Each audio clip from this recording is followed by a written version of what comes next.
Performing emotions to perfect a photo. Emotions. What are emotions? Can you really fake an emotion? Emotions are different for each individual. However, we do share the most common emotions, such as happiness, anger, and sadness. But how can an emotion be faked? Is it acting? Capturing the raw emotion in a photo can be harder than it seems. Does psychology come into this? There are so many affecting factors that contribute to the faking of emotions in everyday life. My work is based a lot on emotions as I look deeper into what causes the reaction and how performance comes in capturing emotions in a photo. Emotions work differently for each individual. Human emotions evolved so that we can respond quickly to life or death situations. After all, while fear may prevent us from behaving in a life-limiting way, anger can drive us to protect ourselves or those closest to us.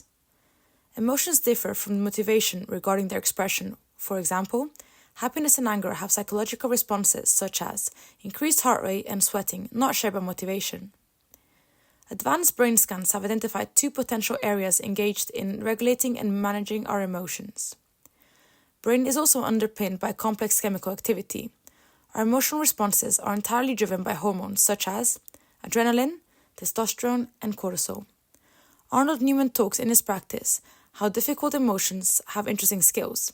Since they are usually hidden, unwanted, and often condemned, they possess a great energy when you set them free. This has driven his study further to investigate how he can achieve that freedom of the hidden emotions from his models. Going back to my question of, are there any psychological factors that affect our emotions? The answer to that is yes. Neurotransmitters are key to the change in a person's emotions. Chemicals in the brain, like serotonin and dopamine, play key roles in regulating mood and emotions. If there is an imbalance in these neurotransmitters, it can lead to mood disorders such as anxiety and depression. This can lead to individuals feeling anxious when a camera is pointed at them, and therefore fake how they are. Roland Barthes states, "Once I feel myself being absorbed by the lens, everything changes. I concentrate myself in the process of posing." This proves how as soon as the individual that is being photographed is aware a camera is being pointed at them, they start to pose to seem perfect in the photo. Marianne Habib talks about how psychological research has made considerable progress, and Antonio Damasio postulates that the absence of emotions is just as harmful to the decision-making process as an excess of emotions. Habib talks about how much effect emotions can have on our day-to-day lives, such as decision-making. A simple decision can be impacted by the lack of emotion a person feels.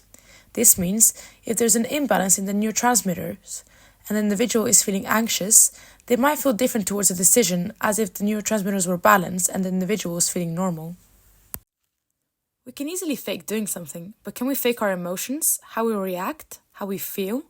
Isn't it too obvious?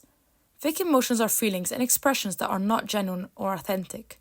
They may be displayed for various reasons, such as social conformity, manipulation, or self-preservation.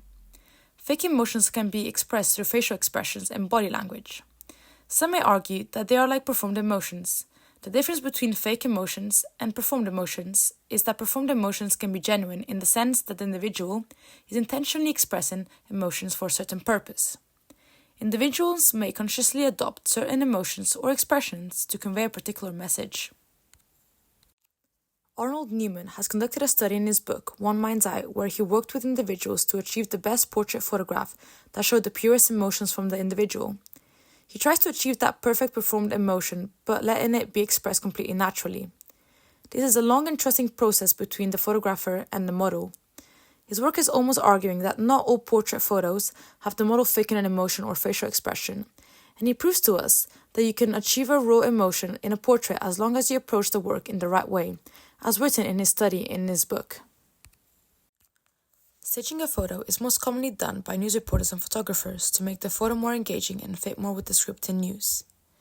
Ian Ribben states, "The photographic representation of an object invites speculation on other states of existence, speculation on the appearance and substance of the object before and beyond the moment of the photograph taken and making."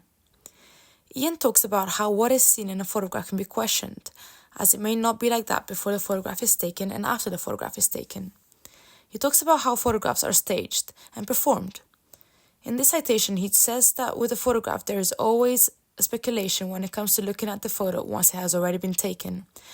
As to the audience, all they can see is a still shot. Ian gives us a perspective of the photographer, how he looks before and after might not be captured in the still shot. This links back to the idea of how faking emotions can perfect the image, as Ian explains that things are happening before and after the photo is taken, and what is captured in this still shot may not necessarily show everything happening. Anything can happen before the camera shutter clicks the photo. Can anyone fake a photo? As soon as the camera is being pointed towards an individual and they are aware of it, they start to portray themselves differently to come across as perfect in the photo. Bas tells us, I instantaneously make another body for myself. I transform in advance into an image.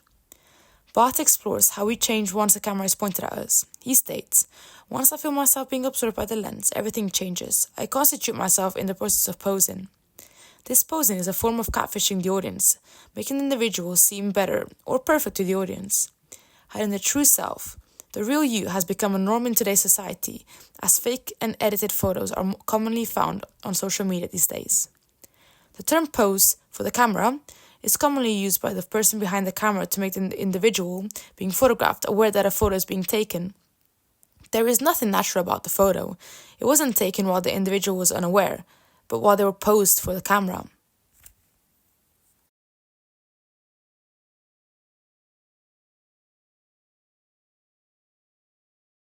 Ludovic Thailander is a well-known portrait photographer who mainly works with women and explores different ways to show their beauty and rawness.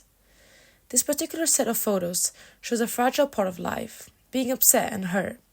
The black and white brings out more textures in the model's face which exaggerate the emotions in the photo. His approach to his work is very meaningful, working with close-up shots to direct the focus on the emotion being expressed by the model. His approach to close-up shot makes it seem more personal and seems bigger to the audience. Looking at over-exaggerating emotions, Rakin is a well-known commercial photographer that has produced some strong photos that do show some emotions but almost seem too performed. He works at different angles to achieve different outcomes. His photos almost seem like there is more to them than meets the eye. His form of having the models express their facial expressions is very unique and mysterious in some ways, as it's hard to understand what the individuals are showing on their face. As it is so exaggerated, it almost seems unnatural. I think this adds a wow factor to the photo as it makes them stand out in the portrait industry, as they're so out there and harshly expressed. My work in the studio involves more performance photography, where I'm replaying certain memories or scenarios to the model and having them recreate how they felt during that moment.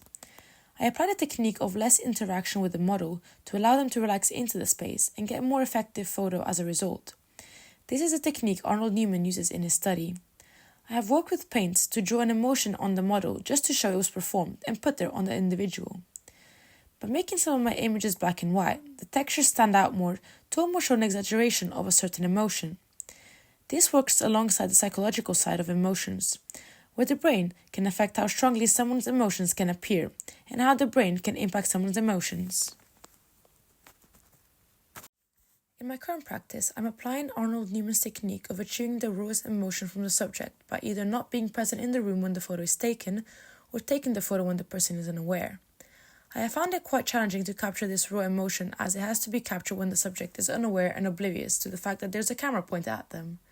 I found it much easier to capture the in-the-moment reaction and emotion during a sporting event, as the subject is oblivious to the camera and all the reactions are raw and filled with passion and excitement that an individual feels when winning a point in sport. I focus on volleyball players as they tend to have a stronger facial expression when they celebrate a point or a win. I photographed a few individuals to show the variety of different emotions on each person's face.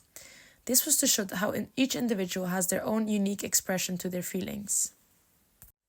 Overall, a photo can clearly be staged and manipulated by the performed emotions as proven by my research, and even going as deep as exploring the brain to uncover evidence that certain hormones affect our emotions greatly. Maybe this is the cause of faking emotions. Boss and Arnold Newman have researched deep enough to figure out how a raw emotion photo can be achieved. With this information, I am able to work more effectively in my practice to produce a combination of performance and raw emotion photographs. Through this whole process of research, I have developed my knowledge on how different individuals express emotions and how emotions can be affecting the photo. In today's society, there are so many edited photos out there on social media that you never know what to believe. All this faking and editing on photos to create the perfect photo has become part of today's society. Therefore, performing emotions to perfect the photo is commonly done these days, and I strongly believe it is hard to capture raw emotions in a photo, so performed emotions have to be done to at least get a message across in a photo.